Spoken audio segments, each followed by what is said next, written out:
Hello friends, હવે આગળના જે દાખલાઓ આપણને આપેલા છે ને એ જે નવા કન્સેપ્ટ્સ છે આપણા, એટલે કે હેનરીનો નિયમ, રાઉલ્સનો નિયમ અથવા તો કલિગેટિવ પ્રોપર્ટી, દ્રાવ્ય સંખ્યાત્મક ગુણધર્મની જે ચારે ચારની આપણે વાત કરી હતી એના ઉપર આધારિત છે અને અતિશય મહત્વના છે.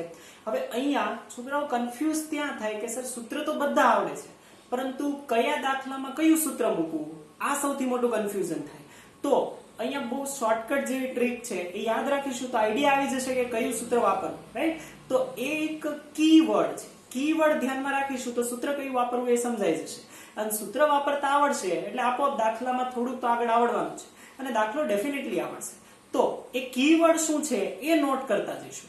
જેમ કે અત્યારે આપણને દાખલો આપેલો છે, એ દાખલો આવી રીતનો છે. આપણને એવું કીધું છે કે 6.56 × 10⁻³ ગ્રામ ઇથેન ધરાવતા દ્રાવણનું આંશિક બાષ્પ દબાણ એ દ્રાવણની ઉપર 1 બાર છે.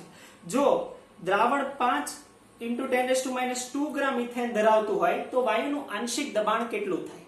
તો અહીંયા પ્રશ્ન થાય કે આપણને શોધવાનું કીધું છે આંશિક દબાણ, અને પહેલા આપેલો છે ઇથેન, પછી પણ આપેલો છે ઇથેન. મતલબ કે દ્રાવણ કેવું છે? સમાન દ્રાવણ છે. પહેલા જે દ્રાવણ હતું એ જ દ્રાવણ છે, રાઈટ? ઇથેન જ ઓગાળેલું, બીજું કઈ છે નહીં. એનો મતલબ દ્રાવણ સમાન છે, આંશિક દબાણ શોધવાનું છે. તો અહીંયા જે કીવર્ડ છે એ કીવર્ડ છે આંશિક દબાણ. આંશિક દબાણ વિચારો તો આંશિક દબાણ ક્યાંય આવેલું છે આપણે જ્યારે નોટ કરતા હતા અથવા તો થિયરીમાં? યસ, આંશિક દબાણ એક જ જગ્યાએ આવેલું હતું અને એ હતું હેનરીનો નિયમ. હેનરીના નિયમમાં આપણે આંશિક દબાણ શોધતા હતા વાયુનું, અને ઇથેન વાયુ છે. તો અહીંયા આપણે જે યુઝ કરવાના છીએ એ કયું કરવાના છીએ? હેનરીનો નિયમ, રાઈટ? હવે આપણને હેનરીનો નિયમ આવે એટલે તરત જ યાદ આવી જાય કે P = KH × X. P = KH × X. આ તો યાદ આવી જ જશે, રાઈટ? તો આ લખી રાખો કે હેનરીનો નિયમ ક્યારે વાપરવાનો? જ્યારે પણ રકમમાં આંશિક દબાણ શોધવાનું કીધું હોય અથવા તો આંશિક દબાણ, આંશિક બાષ્પ દબાણ આપેલું હોય ત્યારે, રાઈટ? તો આ કીવર્ડ છે. આંશિક દબાણ એ કીવર્ડ છે કે જેના થકી આપણે શું કરી શકીએ, કયો નિયમ રાખવો એ યુઝ કરી શકીએ, સંભાળીએ. ઓકે, ચાલો તો હવે ગણીએ છીએ આપણે જે આપેલું છે કે દ્રાવણ તો સમાન છે. જો તો હવે સમાન દ્રાવણ હોય તો બંને માટે KH કેવો થશે? સમાન. ચાલો તો ગણીએ છીએ કે જે પહેલું દ્રાવણ છે, પ્રથમ દ્રાવણ માટે શું કહી શકાય કે એનું બાષ્પ દબાણ, એનું આંશિક દબાણ તો આપેલું છે 1 બાર, રાઈટ? એનું આપેલું છે, મેં લખી દીધું. એના માટે KH આપણને ખબર નથી, લખી દઈએ છીએ KH. X શું હતું? X હતું દ્રાવ્યના મોલ અંશ, જે દ્રાવ્ય થયું હોય એના મોલ અંશ. હવે મોલ અંશ તો નથી આપેલા, પરંતુ આપણને વજન આપેલું છે ઇથેન, એટલે કે દ્રાવ્યનું વજન આપેલું છે. તો આપણે દ્રાવ્યનું વજન રાખીએ છીએ.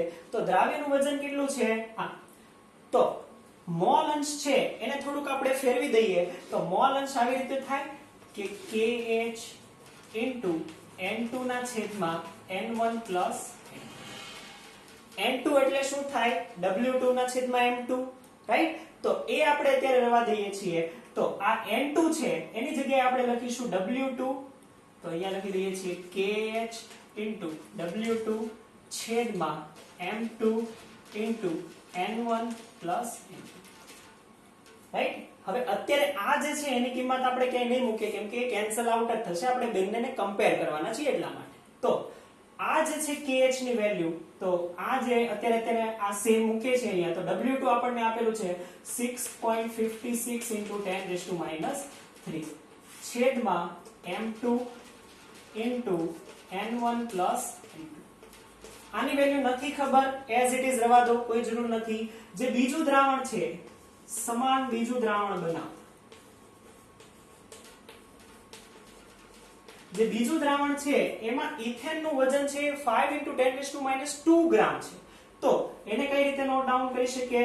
તો ત્યારે હવે આંશિક દબાણ ખબર નથી, હવે દબાણ આપણે ધારવું પડશે, એ છે P. ધારો કે દબાણ છે P. KH ની વેલ્યુ તો દ્રાવણ સમાન છે તો KH પણ સમાન રહેશે બંને માટે, ઇન્ટુ W2 આપણને ખબર છે 5 × 10⁻², રાઈટ? ડિવાઇડેડ બાય, હવે M2 પણ સેમ રહેશે, N1 + N2 પણ સેમ રહેશે, રાઈટ? આ N2 ચેન્જ થશે પણ એ પાર્શિયલી ચેન્જ થશે અને આપણે એવું ધારીએ છીએ કે N1 very very greater than છે N2, તો આ આપણે કેન્સલ આઉટ કરી શકીએ, રાઈટ? N2 ચેન્જ થશે પરંતુ N1 is very very greater than એવું ધારીએ છીએ આપણે. અને એટલા માટે આ કેન્સલ થઈ શકે, રાઈટ? તો અહીંયા જે છે આ વેરી વેરી ગ્રેટર ધેન હોય તો આપણે લખી શકીએ કે આ માત્ર n1 હશે, કે તો આ કેન્સલ આઉટ થઈ જશે. ચાલો હવે આ બંનેને આપણે કમ્પેર કરવાના છે. તો સમીકરણ 1 સમીકરણ 2 ને કમ્પેર કરતા તો કઈ રીતે કમ્પેર કરી શકીએ? તો સમીકરણ 2 ને 1 વડે ભાગીએ તો સમીકરણ 2 ડિવાઇડેડ બાય 1 કરતા તો શું મળશે? તો અહીંયા લખું છું p ના છેદમાં 1, રાઈટ? kh કેન્સલ આઉટ, આ બધું કેન્સલ આઉટ થઈ જશે. ઉપર આવશે 5 * 10⁻² ડિવાઇડેડ બાય 6.56 * 10⁻, રાઈટ? તમે જો કરશો તો આ જ આવશે, આ રીતનું આવવું જોઈએ, રાઈટ? તો ફરીથી એકવાર ચેક કરી લઈએ. 6.56 * 10⁻² -2 છે. આઈ થિંક આ બંને -2 છે, ચેન્જ કરી. ઓકે, તો આ પણ -2 છે, તો તમારો આન્સર આવશે. ઓકે, તો આ બંને -2 છે. તો હવે આને તમે કેન્સલ આઉટ કરીને જે મળશે તમને આંશિક દબાણ મળશે. તો તમારો આન્સર આવવો જોઈએ 0.762, રાઈટ? તો ટેક્સ્ટબુકમાં જો અહીંયા 10⁻³ હોય તો તેને પણ -2 કરી દેજો. તો એ -2 હશે તો તમારો સેમ આન્સર મેચ થશે. તો આ આંશિક દબાણ મળશે 12. ઓકે, તો આ આન્સર આવી જશે. ધ્યાનમાં રહેશે તો જ્યારે પણ આંશિક દબાણ એવું વાપરેલું હોય ત્યારે હેનરીનો નિયમ આપણે વાપરીશું અને આ રીતનું આપણે કરીએ તો શોધી શકીએ છીએ. ઓકે, તો આપણે જોઈએ દાખલા નંબર 13, દાખલા નંબર 13. ઓકે, તો આ થઈ દાખલા નંબર 13. Thank you.